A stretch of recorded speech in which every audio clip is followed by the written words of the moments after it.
ओम शांति। आज की तारीख है 30/6/16 और आज की ज्ञान मुरली का शीर्षक ज्ञान सूर्य परमपिता परमात्मा जब सृष्टि पर आते हैं तभी हम बिल्कुल कर्मों से शूद्रवंशी होते हैं, तो हमें पहले एडॉप्ट करके ब्राह्मण कुल का बनाते हैं ब्रह्मा के द्वारा, अर्थात ब्राह्मण वंशी बनाते हैं, ब्रह्मा मुख वंशावली बनाते हैं और फिर हमें सतयुगी देवता अर्थात सूर्यवंशी बनाते हैं। तो मीठे मीठे ज्ञान सूर्य बाप दादा कहते हैं, मीठे बच्चे सूर्यवंशी राज्य पद पाने के लिए अपना सब कुछ बाप पर स्वाहा करो। सूर्यवंशी राज्य पद अर्थात एयर कंडीशन टिकट, तो कितने शीतल शीतल खुद भी रहेंगे, वातावरण भी शीतल रहेगा। प्रश्न है, इस दुनिया में तुम बच्चों से अधिक खुश नसीब कोई भी नहीं, कैसे? सभी महसूस करते हो ना कि हमारे जैसा सारे संसार में कोई खुश नसीब नहीं है, हम ही खुश नसीब बच्चे हैं। क्यों और कैसे? तो उत्तर है, तुम बच्चों के सन्मुख बेहद का बाप है, जिसको सारी दुनिया याद करती है, उनसे तुम्हें बेहद का वर्षा भी मिल रहा है। तुम इस समय बेहद बाप, टीचर और सतगुरु के बनकर उससे बेहद की प्राप्ति करते हो। दुनिया वाले तो उसे जानते भी नहीं, तो तुम्हारे जैसा खुश नसीब कोई हो कैसे सकता? गीत बजा है, बड़ा खुश नसीब है जिसे तू नसीब है, उसे और चाहिए क्या जिसके तू करीब है। धारणा के लिए मुख्य सार की 2 बातें।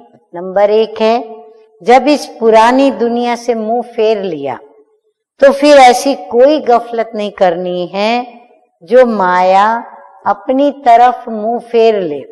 श्रीमत की अवज्ञा नहीं करनी है, बाप से पूरा वर्षा लेना है।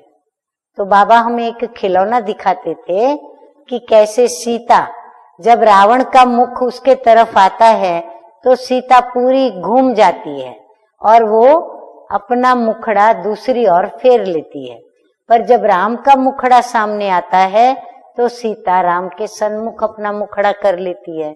तो बाबा भी कहते हैं कि अपना मुख रावण की तरफ ना हो, शिव बाबा की तरफ हो।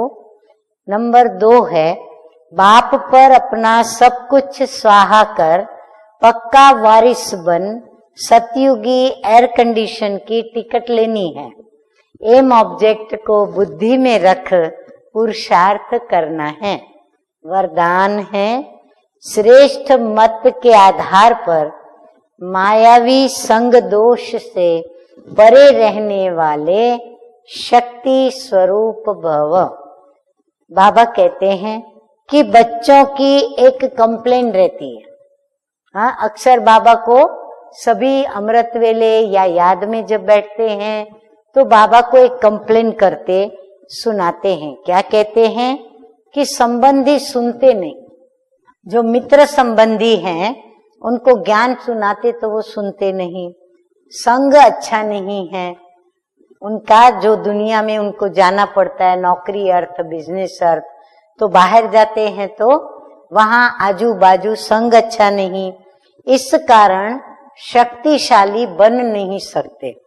लेकिन श्रेष्ठ मत के आधार पर बाबा उसका निवारण बताते हैं कि श्रेष्ठ मत के आधार पर ज्ञान स्वरूप, शक्ति स्वरूप के वरदानी बन अपनी स्थिति को अचल बनाओ। साक्षी होकर हरेक का पाठ देखो। साक्षी की स्टेज पर स्थित होकर हरेक का पाठ देखो। अपने सतोगुणी पाठ में स्थित रहो, सदा बाप के संग में रहो तो तमोगुणी आत्मा के संग के रंग का प्रभाव पड़ नहीं सकता। स्लोगन है, कर्म योगी वह है जो कर्म के कल्प वृक्ष की डाली पर बैठ कर्म करते भी उपराम स्थिति में रहे। फिर से पढ़ती हूं, ध्यान से सुने, नोट करें। कर्म योगी वह है जो कर्म के कल्प वृक्ष की डाली पर बैठ कर्म करते भी उपराम स्थिति में रहे, यानी साक्षी दृष्टा की स्थिति में सीट पर सेट होकर के इस बेहद के ड्रामा को निहारे। अच्छा, मीठे मीठे सिकिलधे बच्चों प्रति माता पिता बाप दादा का याद प्यार और गुड मॉर्निंग। रूहानी बाप की रूहानी बच्चों को नमस्ते। हम रूहानी बच्चों का रूहानी बाप दादा को याद प्यार, गुड मॉर्निंग और नमस्ते नमस्ते। ओम शांति।